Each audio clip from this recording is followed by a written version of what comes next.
About 3 years ago, I went to my gynecologist and my gastroenterologist, and they both told me that I had cancer. My first thoughts were, how do I get rid of this? How do I take care of it? Really, more than, oh, isn't this terrible, I have cancer, it was, how do I take care of it? Unbeknownst to either my gynecologist or my gastroenterologist, they both recommended Dr. Abdelhai. I had never even heard of him.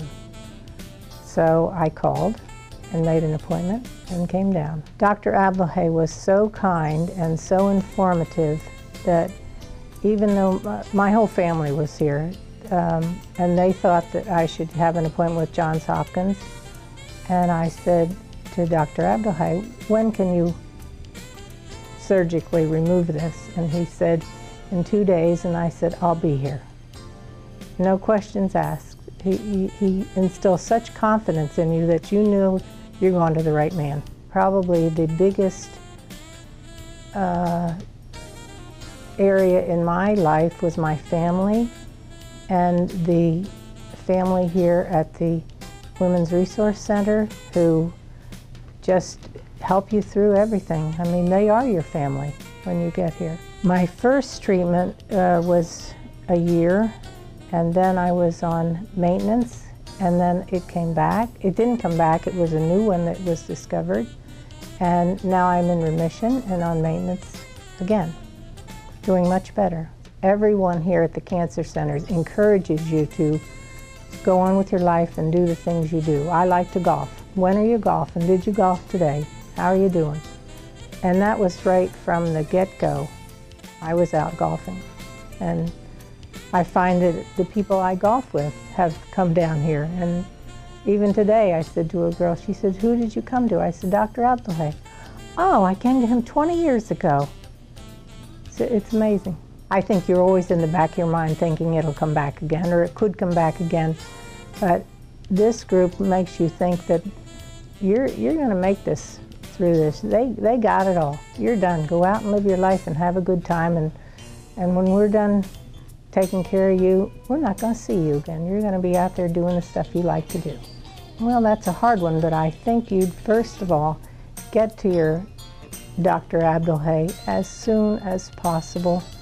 When you think there's any sign or indication that things aren't right, know your own body and move on it. Don't wait around, and have him take care of it. And don't be afraid of it. A lot of people thought they had cancer, and when they came here, they didn't have cancer. So you need to get it taken care of. But all the knowledge that is out there, this man has. So, you know, don't be afraid that you're going to the wrong place, because you're not. I did genetic testing. Even though I'm older, it probably wasn't going to be genetic in my family because of that reason. And it came back that it was not. So that was a relief to my family. I have 3 daughters, and they have daughters, even though it could also be sons. But, you know, it was good information for them to have. No, when I thought about it coming down, I thought, though, a lot of people, I think, go to a surgeon because he's known to be an expert surgeon. With Dr. Abdelhai, after your surgery is over, that's over. That's the minor, really the minor part as far as you are a patient. But then he has so much knowledge, and he's always looking for knowledge, and he asks you, you know, what do you think about this, or how are you feeling here? There's a real good rapport back and forth, and he's not one if you say to him, gee, I just read an article on so-and-so. He doesn't say, yeah, I read that. He says, really? What did you hear about that? Would you bring it in? You know, here's a man who wants to learn all the time so that he helps you as a patient, and you think you're his only patient. And everyone else, when you're in the chemo center or whether you're out here, everybody's talking, and they all say the same thing, that we all think we're his only patient. That's a real gift. Your first day, I think, is like your first day with anything. You have no idea what you're really going to, I mean, people talk about it, but you really have to experience. It's not anywhere near as horrifying as in the old days where, oh, you're going to get so sick and you're going to get this. It really is not that way. Yes, some of the chemo is pretty rough, and sometimes you do get a little sick, but it's not something that you can't control.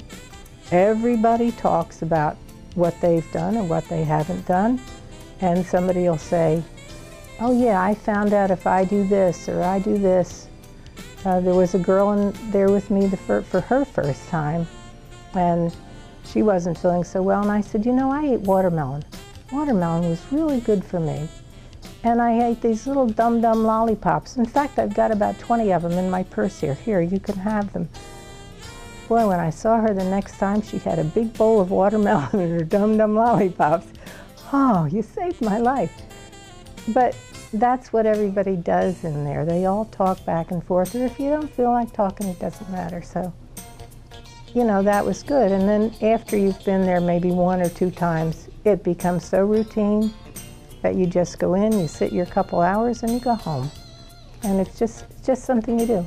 There isn't one patient here who hasn't had surgery and hasn't maybe had it a little longer than they thought it was going to be. So now when you come for your visit, maybe you're waiting a little longer than you thought you might have to. You know what? There isn't one person that doesn't say, I don't care. He took care of me when I needed to have care, and I'll wait in that office room for 3 or 4 hours if I have to, if he's helping somebody else, because somebody waited for me. And I think that's vital, because he takes care of that patient. And the rest of you, when you're feeling better and you're okay, you'll wait, because you know there's somebody out there that was in the exact same spot you were. For me, he's not just Dr. A, he's Dr. A+.